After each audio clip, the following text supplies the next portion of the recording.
selamat datang kembali di channel Babu Jerman. Saya mau berangkat kerja tapi saya mau ini dulu ya, mau belanja dulu. Maaf ini posisinya kameranya aduh goyang-goyang ternyata. Saya harus benerin.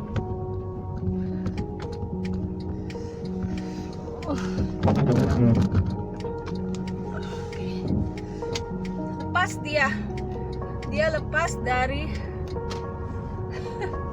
maklum saya bukan vlogger profesional yang punya alat-alat yang canggih, jadi saya kerja siang sampai sore. Aduh lepas lagi.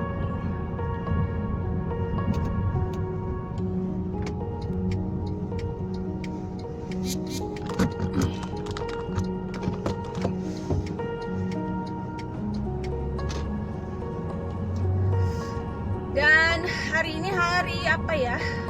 Jumat ya, hari Jumat. Orang seneng kalau hari Jumat kan mau weekend, tapi kalau saya hari Sabtu Minggu ini saya kerja. Aduh, I am very annoyed with this. I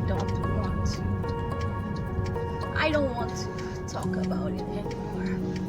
But what is wrong with you? Dan kemarin saya libur, jadi saya bisa bantu teman saya yang rumahnya kebakaran itu. Dia bawa barang-barang ke tempat yang mau jadi tempat tinggal sementara, tapi ternyata dia nggak langsung tinggal di situ karena weekend ini Jumat Sabtu dia bawa anaknya ke tempat mantan suaminya. Jadi kalau di Jerman tuh kalau orang tua berpisah, jadi hak asuhnya dibagi ya. Jadi si ibu tuh bisa ngurus anaknya hari kerja, terus bapaknya ngurus anaknya waktu akhir pekan. Jadi biar ibunya tuh punya waktu buat kehidupan pribadinya juga ya. Si ibunya ini punya pacar yang baru juga kan, jadi begitulah. Kasihan juga sih kalau anak-anak dibawa ke sana ke sini, makanya ya berat juga ya buat kejiwaan si anak ya. Memang diakui atau tidak, keadaan kejiwaan kita tuh apalagi di masa pandemi ini susah ya, kurang bagus kalau bisa dibilang. Cuma kadang-kadang kita malu gitu untuk mengakui bahwa keadaan jiwa kita, kesehatan mental kita tuh nggak terlalu bagus. Biasanya kita malu jadi menutupi atau menyangkal keadaan itu, padahal sebetulnya nggak perlu malu, itu wajar saja. Dan penting untuk kita menerima gitu ya, menerima, mengakui bahwa kita ada di keadaan mental yang kurang bagus itu, dan nggak perlu malu gitu. Itu sesuatu yang sangat-sangat wajar, sangat-sangat normal dialami oleh setiap orang, khususnya di masa pandemi ini ya. Seperti biar orang merasa nggak malu, nggak menutup-nutupi, makanya saya rajin membagikan tentang masalah pergumulan mental juga ya, kesehatan mental saya di sini. Karena kadang-kadang orang kalau merasa dirinya sendiri gitu, dia satu-satunya orang yang punya masalah, jadi malu kan. Tapi kalau dia menyadari bahwa ternyata bukan cuma saya sendiri yang punya masalah gitu, ternyata ada banyak sekali, dan itu normal gitu kalau saya bermasalah dengan kesehatan mental gitu ya. Contoh ya, orang yang merasa emosinya stabil kayak suami saya tuh merasa kuat gitu, jadi dia nggak menyadari kalau dia tuh stres ya. Ternyata kan memang namanya pengusaha yang punya banyak sekali tuntutan ya, ada kewajiban, rekening tagihan yang harus dibayar, sementara pemasukan nggak ada ya. Sampai saya nggak tahu ternyata suami saya tuh bener-bener nggak punya uang gitu ya, dan dia malu mengakui ya. Kemarin atau 2 hari yang lalu, akhirnya saya lagi sibuk biasa aktivitas ibu rumah tangga di rumah ya, saya tanpa menyangka gitu ya, si suami saya tiba-tiba bilang, kasih saya uang, kamu punya 200 euro. 200 euro itu sekitar berapa ya teman-teman? Mungkin tahu ya, kalau 200 itu sekitar 3 juta ya mungkin ya. 3 juta. Cuma 3 juta aja ternyata suami saya tuh nggak ada uangnya. Dan saya tuh biasanya di dompet saya tuh nggak ada uang cash sebesar itu. Biasanya saya paling buat belanja maksimal saya punya paling 1 juta di dompet saya. Buat belanja sehari-hari, kalau nggak ada uang ya saya pakai kartu, kan begitu. Saya nggak pernah bawa-bawa uang cash banyak-banyak karena emang nggak ada gitu ya. Nah, yang saya mengerti waktu itu suami saya mengharapkan saya saat itu juga ngeluarin uang sebesar 200 euro atau 3 juta. Saya bilang ya saya nggak punya, saya mau bikin apa kalau saya emang nggak punya. Terus suami saya marah, dia bilang kamu nggak mau bantu saya, ya udah. Terus dia pergi. Ternyata yang dimaksud suami saya adalah dia mau pinjam kartu saya, dia mau ambil uang pakai kartu saya. Kan saya nggak ngerti. Ya namanya suami istri, biasanya kalau saya perlu uang juga saya cuma bilang, saya mau ambil uang ya, saya ambil kartu kamu misalnya, kartu ATM. Saya bilang aja begitu ya, nggak perlu minta persetujuan atau bagaimana, karena saya tahu ya namanya saya pakai uang buat keluarga saya nggak perlu malu gitu kan. Ternyata suami saya nggak begitu, suami saya malu kan, selama ini dia nggak pernah minta uang sama saya. Biasanya kan dia sebagai kepala keluarga, dia yang menyediakan uang gitu ya. Selama ini kan dia yang cari uang. Nah ternyata saat itu dia waktu itu benar-benar nggak punya uang, tapi dia malu, akhirnya dia tersinggung, sensi. Saya pikir kenapa dia sensi banget. Saya sadar akhirnya waktu itu bahwa dia tuh lagi stres berat, sensi, karena itu dia reaksinya begitu. Dan saya sebagai istri, saya memaklumi kalau suami stres biasanya yang jadi sasaran itu istri. Kalau ibu rumah tangga stres yang jadi sasaran anak, kan biasanya begitu. Akhirnya ya udah, dia pulang terus dia jelaskan, kamu nggak tahu saya malu sekali, saya harus minta uang sama kamu. Loh, saya bilang kenapa harus malu gitu kan? Cuma kamu pakai kalimat yang saya tidak mengerti. Kamu bilang minta 200 euro, saya nggak punya kalau cash. Tapi kalau kamu pakai kalimat yang lain, misalnya kamu dengan jelas bilang, saya perlu uang nih 200 euro, boleh nggak saya ambil pakai kartu kamu misalnya. Kalau dia bilang begitu ya pasti nggak ada masalah kan. Ya udah saya bilang ambil aja gitu kan. Ternyata itu salah paham karena dia lagi stres berat, dia sensi, akhirnya jadi masalah. Dan banyak orang yang mengalami hal-hal kayak begitu sekarang ini ya. Jadi stres, terus hubungan dengan suami istri, dengan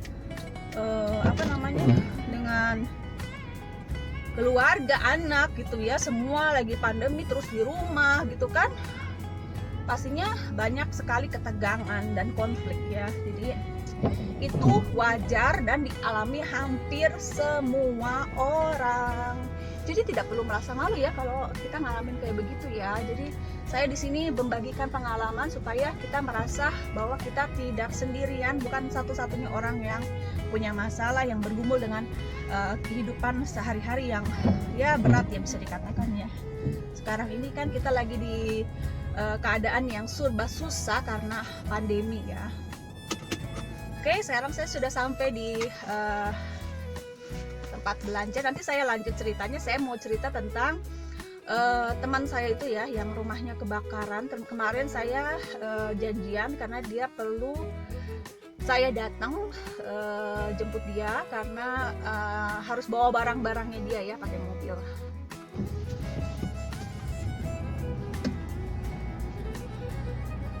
Ya ternyata ya teman saya itu rumahnya habis ya. Jadi mungkin yang kemarin nonton ya, ada di video sebelumnya tentang kebakaran itu. Aduh ini orang kenapa taruh di situ ya? Oke, lupalah. Ini kebakar ya. Jadi dia tinggal di atas kan, dan bagian atas itu semua kebakar, nggak ada barang-barang yang kebawa. Cuma untungnya pemadam kebakaran sempat nyelamatin satu tas ransel dia, mungkin isi dompet kali ya, isi kartu identitas kayak gitu, paspor kayak gitu ya, yang penting-penting Makanya penting ya barang-barang apa kayak barang-barang yang sifatnya sangat penting, surat-surat penting itu di satu tempat yang gampang terjangkau. Jadi kalau ada apa-apa tuh ya bisa cepat dibawa ya. Nah, si teman saya ini waktu itu dia keluar rumah cuma bawa HP sama 2 anaknya. Ya karena kayaknya kejadiannya cepet kan. Itu yang kebakar itu adalah 1 tangki berisi minyak bahan bakar. Jadi si pemadam kebakaran juga nggak bisa bikin apa-apa karena yang terbakar adalah bahan bakar kan. Jadi nggak bisa dipademin sebelum semua habis, itu ya nggak bisa diapa-apain gitu kan. Ya cuma bisa nunggu selama 5 jam sampai semua habis terbakar, baru dia bisa dihentikan gitu apinya ya. Maaf ya, ini saya punya kameranya. Jadi dia tuh kemarin dapat sumbangan ya. Ini jadi barang-barangnya nggak terlalu banyak, hasil sumbangan, baju-baju gitu ya buat anak-anak kayak apa ya. Tapi nggak masalah kalau seperti baju ya, karena saya juga ukurannya sama dia, jadi dia nanti bisa ambil aja kalau dia perlu baju-baju saya. Cuma kan saya sama dia tuh mungkin beda ya seleranya. Tapi untuk emergency, untuk keadaan darurat ya nggak masalah ya. Cuma paling baju dalam ya saya belum tahu. Saya beli dia baju celana dalam gitu kayak gitu ya.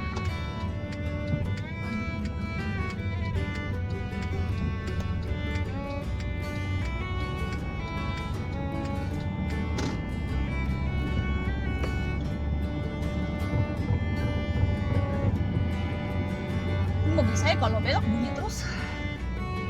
Ya jadi begitu. Jadi kemarin barang-barang sumbangan yang dia dapat itu kita bawa ke tempat tinggal dia sementara, dan nanti baru hari Minggu dia datang untuk tinggal di situ sampai hari Rabu, dan hari Rabu dia ke tempat apa ya, kalau di Jerman tuh ada ya, kalau orang tua atau khususnya ibu tunggal yang stres berat, kalau ya kondisi mentalnya kurang sehat, kurang bagus gitu ya, karena wajar kan kalau stres atau trauma gitu ya. Terus ya dia perlu seperti relaksasi, jadi dia 3 minggu nanti di program itu, program untuk ibu dan anak, supaya di situ dia bisa sedikit menghilangkan ketegangan, trauma, dan dia bisa sedikit istirahat dan sedikit tarik nafas gitu. Jadi ada program di Jerman ya, untungnya di Jerman tuh begitu ya. Jadi dia nanti 3 minggu di situ, dan mudah-mudahan sesudah 3 minggu dia bisa mulai kembali menata kehidupannya dari awal, dari nol. Dan saya belajar juga bahwa ternyata segala barang-barang yang sifatnya material itu ya dalam sekejap bisa habis, bisa hilang ya. Jadi ya,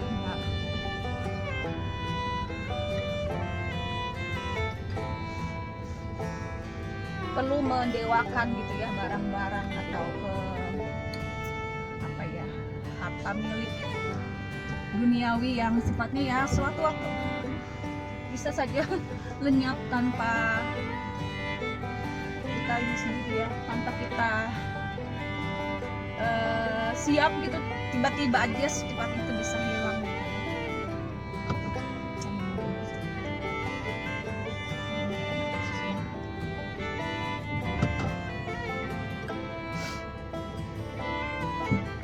Oke, saya sudah sampai di tempat kerja. Mungkin dilanjut lagi, mungkin tidak. Tergantung apalah. Ini ngeri banget soalnya jalannya lagi kayak kalau parkir tuh di bawahnya tuh kayak curam gitu ya, ngeri juga ya. Saya pakai ini loh.